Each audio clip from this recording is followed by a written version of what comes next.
Midnight. Chapter 2. The sun had not yet risen when Brambleclaw set out with the dawn patrol.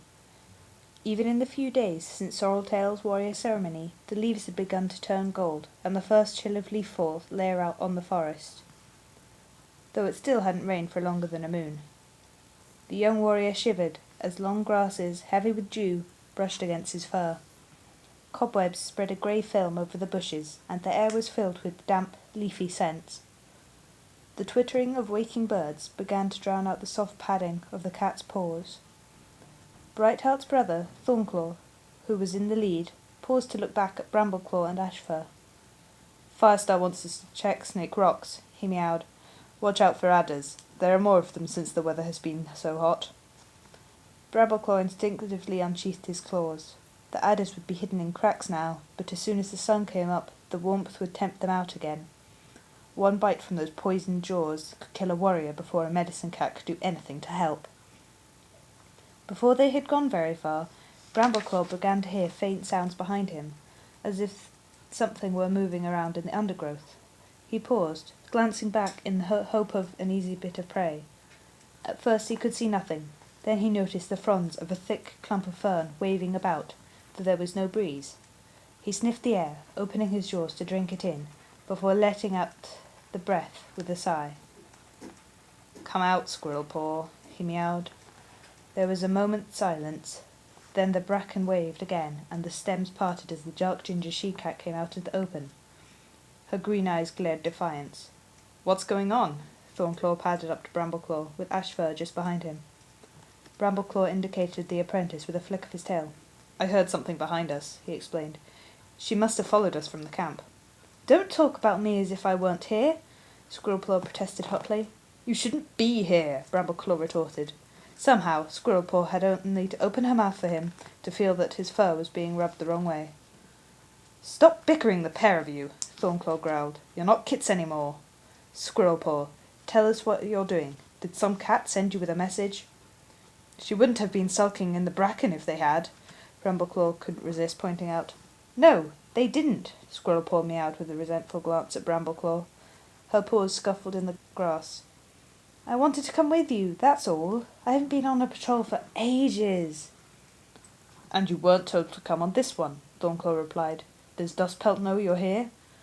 "No," Squirrelpaw admitted. "He promised last night we'd do some training, but every cat knows he spends all day in the nursery with Fernclouds and her kits." "Not any more," Ashfur mewed. "Not since the kits opened their eyes. Squirrelpaw, I think you might be in trouble if Dustpelt goes looking for you."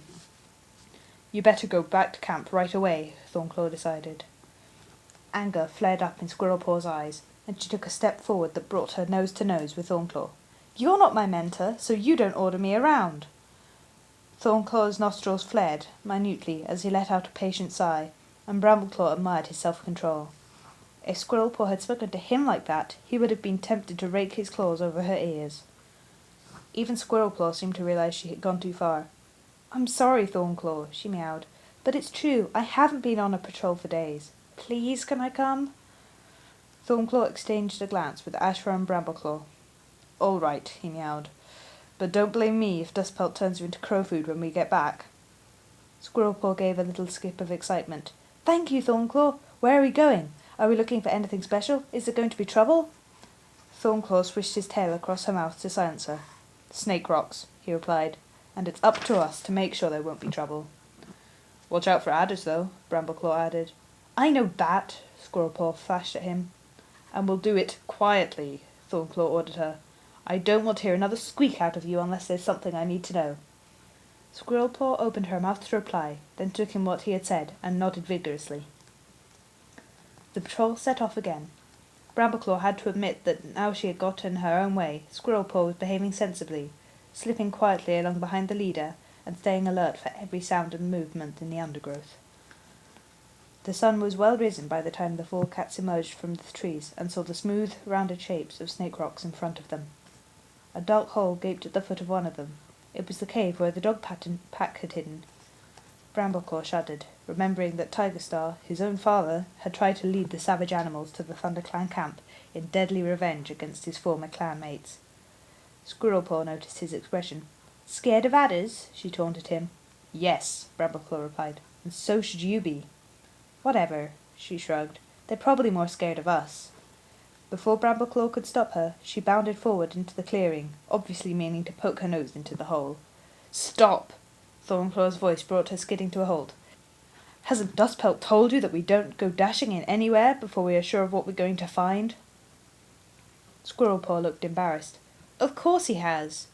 Well then, act like you might have listened to him once or twice. Thornclaw padded up beside the apprentice. Have a good sniff, he suggested. See if you can scent anything. The young she-cat stood with her head raised, drawing in the morning air into her mouth. Mouse, she meowed brightly, after a moment. Can we hunt, Thornclaw? Later, the warrior replied. Now, concentrate. Squirrelpaw tasted the air again. The thunderpath, just over there, she waved her tail, and a two-leg with a dog, but that's stale, she added. I guess they were here yesterday. Very good, Thornclaw sounded impressed, and Squirrelpaw curled up her tail in delight. There's something else, she went on. A horrible scent. I don't think I've smelled it before. Brambleclaw raised his head and sniffed. He quickly identified the scent Squirrelpaw had mentioned, and the new, unfamiliar one. Badger, he meowed. Thornclaw nodded. That's right. It looks as if it's moved into the cave where the dogs were. Ashfur groaned. Just our luck. Why? Squirrelpaw asked. What are badgers like? Are they a problem? Are they ever? Brambleclaw groaned. They're no good to any cat, and they'd kill you as soon as look at you. Squirrelpaw's eyes widened, though she looked more impressed than frightened. Ashfur cautiously approached the dark cave mouth, sniffed, and peered inside. It's as dark as a fox's heart in there, he reported, but I don't think the badger is at home. While he was speaking, Brambleclaw suddenly caught the scent again, much stronger this time, washing over him from somewhere behind them. He leaped around to see a pointed, striped face appearing from behind the trunk of a nearby tree, its huge pads crushing the grass, its muzzle sniffling along the ground. Look out! He yowled, every hair on his pelt bristling in fear. He had never been this close to a badger before. Whirling around, he dashed out into the clearing. Squirrelpaw, run! As soon as Brambleclaw gave the alarm, Ashfur dived into the undergrowth, while Thornclaw bounded towards the safety of the trees. But Squirrelpaw stayed where she was, her gaze fixed on the huge creature. This way, Squirrelpaw, Thornclaw called, starting to come back. The apprentice still hesitated. Brambleclaw barreled into her, thrusting her towards the trees. I said run! Her green eyes blazing with fear and excitement met his for a heartbeat. The badger was lumbering forward, its small eyes glittering as it scented cats intruding into its territory. Squirrelpaw pelted towards the edge of the clearing and launched herself up the nearest tree. Reaching a low branch, she dug her claws in and crouched there, her ginger fur fluffed out. Brambleclaw clawed his way up beside her. Down below, the badger was blundering back and forth, as if it could not tell where the cats had gone. Its black and white head swung threateningly from side to side. Brambleclaw knew that it could not see very well. Usually badgers only came out after dark, and this one would be on its way back to the cave after a night's feeding on worm and grubs. Would it eat us? Squirrelpaw asked breathlessly.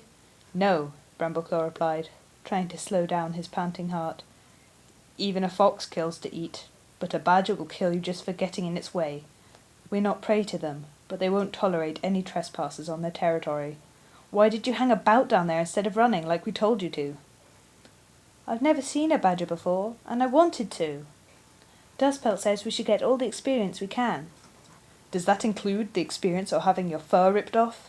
Brambleclaw asked dryly, but for once Squirrelpaw didn't reply. While he was speaking, Brambleclaw hadn't taken his eyes off the creature below. He breathed a sigh of relief as it gave up the search and padded over to the cave mouth, where it squeezed itself inside and was gone.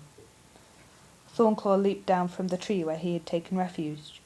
That was closer than I'd like, he meowed as Brambleclaw and Squirrelpaw scrambled down to join him. Where's Ashfur? Here. Ashfur's pale grey head popped out of a tangle of briars. Do you think that the badger is the same one that killed Willowpelt last Leaf Bear? Maybe, Thornclaw replied. Cloudtail and Mousefur drove it away from the camp, but we never found out where it went. A pang of sadness went through Brambleclaw as she remembered the silver-grey she-cat. Willowpelt was the mother of Sorreltail, Sootfur, and Rainwhisker, but had not lived to see her kits become warriors.